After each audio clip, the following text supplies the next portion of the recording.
Hello everyone. इस video में हम लोग बात करेंगे हमारे 7 स्टेप के बारे में, जो है अपने बिजनेस प्लान को एग्जीक्यूट करना। हमने बिजनेस को लॉन्च करने के बारे में बात कर ली कि बिजनेस आप लॉन्च कैसे करोगे, उसके लिए आपको किन किन चीज़ों का ध्यान देना है। अब हमें बात करनी है एग्जीक्यूशन लेवल पर। लॉन्चिंग कर ली, तैयारी कर ली, अब कुछ स्टेप्स हैं उनको एग्जैक्टली एग्जीक्यूट करने के लिए भी। तो सबसे पहला जो स्टेप है वो है बिल्ड अ टीम। इस बात का आपको बहुत ज्यादा ध्यान देना है कि कोई भी बिजनेस बिना टीम के सक्सेसफुल नहीं हो सकता, बहुत बड़े स्केल पर नहीं जा सकता। आपका बिजनेस आप स्टार्ट अकेले कर सकते हो, आपका बिजनेस आप स्टार्ट अकेले कर सकते हो, लेकिन अगर आपको उसको ग्रो करना है तो उसके लिए टीम बहुत ज्यादा जरूरी है। It's very important. इसीलिए आपको टीम हायर करनी चाहिए। आप ऑलरेडी ये प्लान कर चुके हो बिजनेस प्लानिंग वाले फेज में, आप ऑलरेडी ये प्लान कर चुके हो बिजनेस प्लानिंग वाले फेज में कि आपको किस किस रोल्स के लिए लोग चाहिए होंगे, क्या क्या रिस्पॉन्सिबिलिटीज होंगी। तो अब इस मोमेंट पर आपको करना क्या है, जो आपने अपना हायरिंग प्रोसेस प्लान किया था उसको इंप्लीमेंट कर देना है, ताकि आप टीम बना सको, टीम हायर करते वक्त आपको लोगों के स्किल्स पर तो ध्यान देना ही है कि जो आप काम करवाना चाहते हो उनको वो आता हो, लेकिन साथ में आपको ये भी देखना है कि वो लोग जो आपकी टीम में जुड़ना चाह रहे हैं या आप जिन्हें जुड़ना चाह रहे हो वो ईमानदार हो और मेहनती हो, और आपके साथ उनको एक कनेक्शन फील होता हो और आपको उनके साथ एक कनेक्शन फील होता हो कि हम साथ में मिलकर अच्छा काम कर सकते हैं। बिकॉज स्किल्स ही ऐसी चीज नहीं है जिससे आपको रिजल्ट मिलेगा। अगर आप लोगों की आपस में बनेगी नहीं, कोऑर्डिनेट नहीं कर पाओगे, तो उसका फायदा आपको ज्यादा नहीं मिल पाएगा। स्किल्स अगर 100% की जगह उनको 80% भी आती है तो धीरे धीरे सीख सकते हैं, लेकिन अगर उनका नेचर और आपका नेचर मैच नहीं कर रहा, आपको उनके साथ कंपैटिबल फील नहीं हो रहा है, तो फिर आपको उसका फायदा नहीं मिलेगा। फिर जो अगली चीज है, जब आपके पास टीम हो तो आपको अपना प्रोडक्ट प्रमोट करना है। अगर आप अकेले अपने बिजनेस की शुरुआत करना चाहते हो और आपकी बिजनेस की रिक्वायरमेंट ऐसी नहीं है कि शुरुआत में आपको किसी टीम की जरूरत है, तो आप डायरेक्टली इस स्टेज पर जंप कर सकते हो। अब प्रोडक्ट को प्रमोट करने के बहुत सारे तरीके हो सकते हैं। डिजिटल मार्केटिंग हो सकता है एक तरीका, जो कि सबसे सस्ता और सबसे अच्छा तरीका है किसी भी बिजनेस के लिए। जब बिजनेस स्टार्ट होता है, अगर इसकी कोई ऑनलाइन प्रेजेंस है तो, अगर ऑनलाइन बिजनेस की प्रेजेंस है तो, और अगर ऑफलाइन बिजनेस है तो उसके लिए OOH मैंने बताया था, आउट ऑफ होम मार्केटिंग, इसका आप यूज कर सकते हो। बैनर्स लगा करके, पैम्पलेट्स का यूज करके। लेकिन आपको एक स्मार्ट ट्रिक बताता हूं, ऑफलाइन बिजनेसेस के लिए भी, चाहे आपका एक छोटा सा स्टोर ही क्यों ना हो, आप इसका इस्तेमाल कर सकते हो, डिजिटल मार्केटिंग का इस्तेमाल कर सकते हो। GMB यानी गूगल का माई बिजनेस सर्विस यूज करके आप अपने बिजनेस को रजिस्टर करो।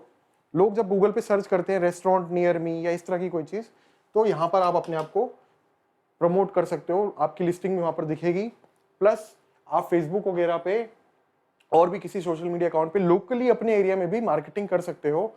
और इस डिजिटल मार्केटिंग की सबसे अच्छी बात यह है कि आप 100 रुपए से भी मार्केटिंग की शुरुआत कर सकते हो, टेस्टिंग कर सकते हो, क्योंकि OOH में भी ये जो बैनर्स होते हैं या फिर आप अगर पैम्पलेट्स बनाओगे, इसमें भी ठीक ठाक पैसे लग जाते हैं। 1000, 2000, 3000, 5000 से शुरुआत होती है।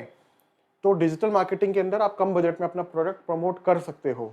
अब जब प्रमोशन कर दिया तो सबसे पहली जो खुशी की लहर आपकी होगी वो होगी पहली सेल।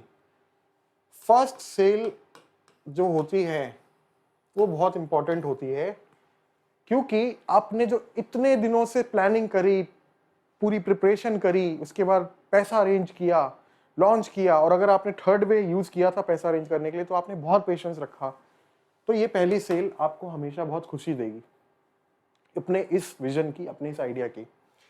इस पहली सेल को हासिल करने के लिए आपको ये ध्यान रखना है कि आपका सेल्स सिस्टम सही हो।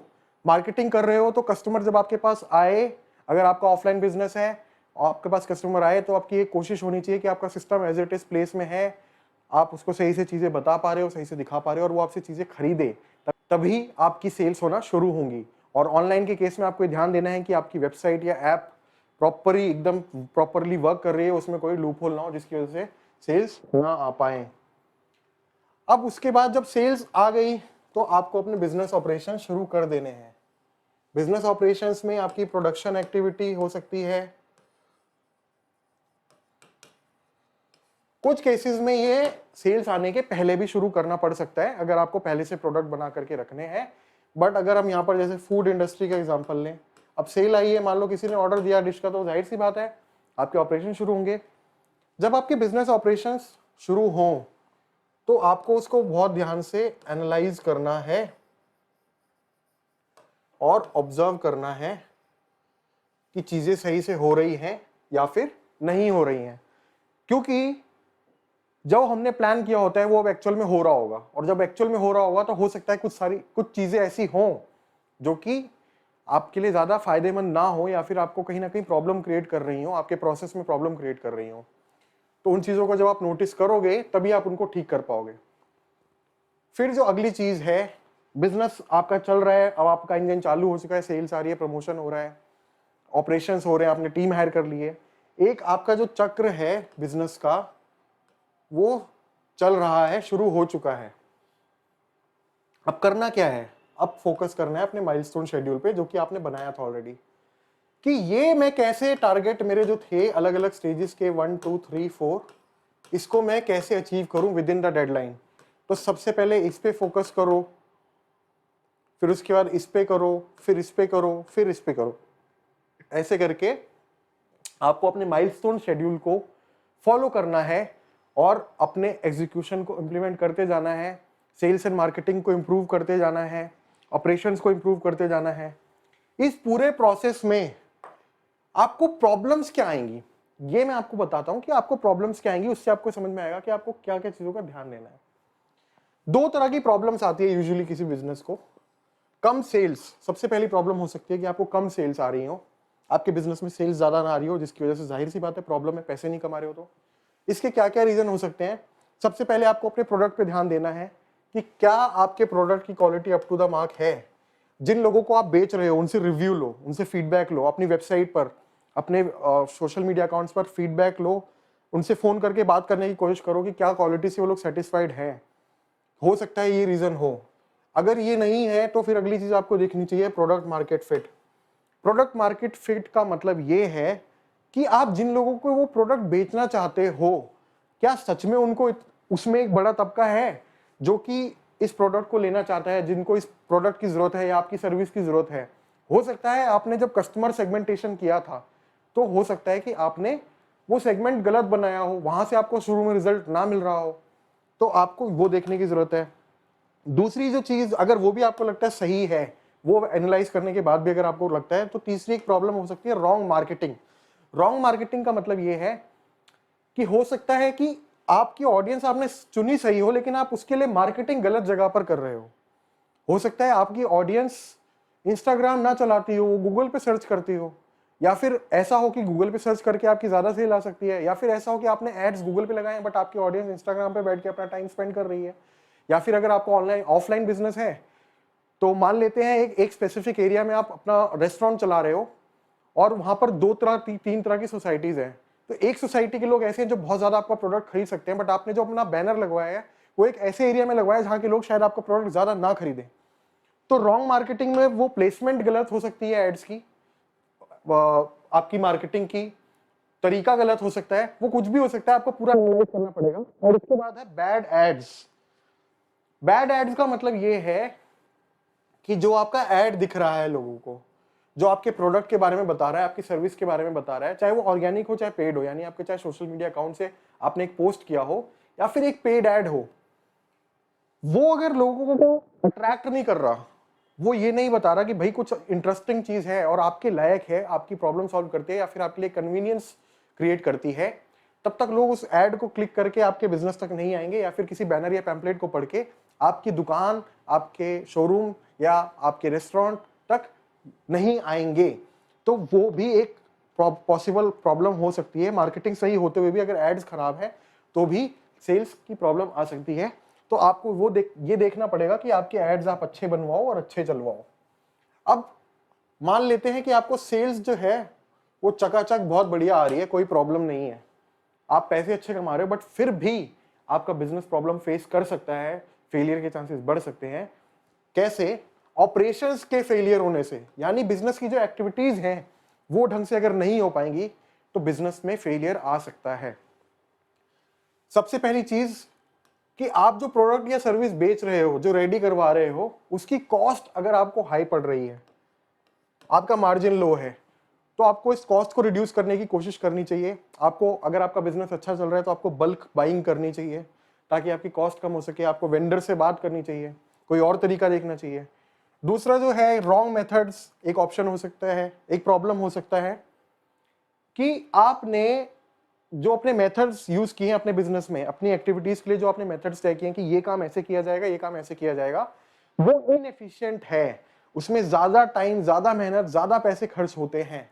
उसको अगर किसी और तरीके से किया जाए तो वो चीज ज्यादा बेहतर होगी, या फिर इसकी वजह से क्वालिटी भी कई बार हमारे प्रोडक्ट या सर्विस की अप टू द मार्क नहीं होती, वो क्वालिटी भी इंप्रूव हो सकती है। उसके बाद जो तीसरी चीज है वो है फुलफिलमेंट डिले। फुलफिलमेंट का मतलब है जो ऑर्डर आपको मिला है वो ऑर्डर आप टाइम पर कंप्लीट ना कर पाओ, चाहे वो ऑनलाइन ऑर्डर हो चाहे ऑफलाइन ऑर्डर हो। मान लेते हैं एक रेस्टोरेंट में एक कस्टमर आया, उसने आपको एक डिश का ऑर्डर दिया कि भाई मुझे लेट्स से मुझे एक चाइनीज प्लेटर चाहिए जिसमें चाउमीन भी है, राइस भी है, मंचूरियन भी है, ऐसे करके एक चाइनीज प्लेटर चाहिए। बट वो आधे घंटे तक वेट करता रहा और आप उसको वो डिश नहीं दे पाए। क्यों नहीं दे पाए? वो आपको वजह ढूंढनी है। क्या आप ओवरलोडेड काम कर रहे हो या फिर आपके मेथड्स में दिक्कत है? ये एक बहुत बड़ा प्रॉब्लम होता है बिजनेसेस के साथ, ऑफलाइन और ऑनलाइन दोनों, टाइम पर ऑर्डर डिलीवर ना कर पाना। क्योंकि कंपटीशन आपका मार्केट में है जो कि टाइम पर डिलीवर कर रहा है, तो भले से आप अच्छा खाना बनाते हो, भले से आपकी प्राइसिंग ठीक हो, बट ये एक वजह हो सकती है जिसकी वजह से लोग आपके पास आना बंद करें। उसके बाद जो अगली प्रॉब्लम हो सकती है वो है टीम प्रॉब्लम्स। टीम प्रॉब्लम एक ऐसी प्रॉब्लम है जो कि थोड़ी बहुत हमेशा रहेगी, कभी नहीं जाएगी, क्योंकि आपको एकदम परफेक्ट लोग आपको कभी नहीं मिलेंगे। जैसे लाइफ में हमारे को perfect friends, perfect life partner, perfect family, सब कुछ कभी नहीं मिलता, परफेक्ट कोई नहीं हो सकता। तो ये टीम प्रॉब्लम्स को हमेशा आपको अच्छे से मैनेज करना होगा, टीम के साथ सही से कोऑर्डिनेशन करना, उनको सही से ट्रेन करना और मोस्टली सारी चीजें रिटर्न में उनको देना, ये सबसे बड़ा ऑप्शन है ऑपरेशंस फेलियर को रोकने का। फिर भी अगर प्रॉब्लम्स आती हैं तो एक सॉल्यूशन होता है पाइवॉट एंड इंप्रूवमेंट्स।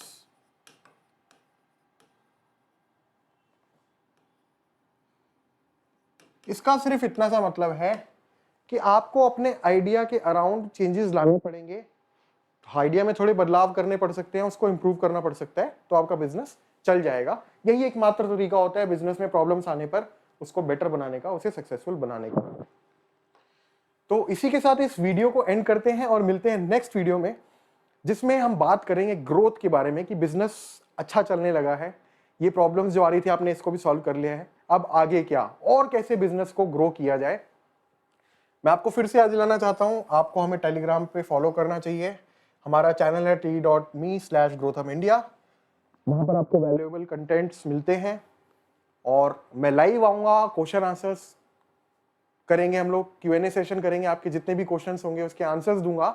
उसकी लिंक आपको टेलीग्राम में ही मिलेगी, इसलिए आपको हमारा टेलीग्राम का चैनल जरूर से जरूर सब्सक्राइब करना चाहिए।